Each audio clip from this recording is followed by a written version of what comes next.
Hello, everyone. In this video, we will see how clients can leverage secure links to upload documents to UpLink, AI-powered PPC. When someone requests documents from you using UpLink, you'll receive an email notification. Simply click on the button that says Upload Documents, and you'll be taken directly to UpLink. UpLink uses secure links to log you in. For security reasons, these links expire after 24 hours.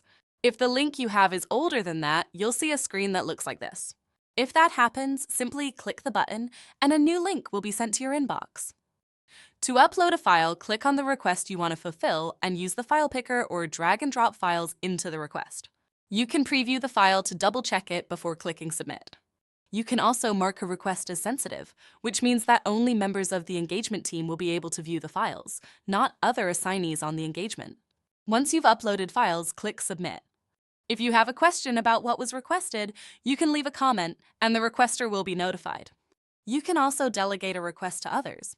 Simply click on the Delegate this request button and select a person or email address to delegate the request to. They will receive a notification via email that looks just like the one you got. To track requests you've delegated, click on the Delegated Request filter. If you want to see all requests within the engagement, use the All Requests filter. That's all there is to it.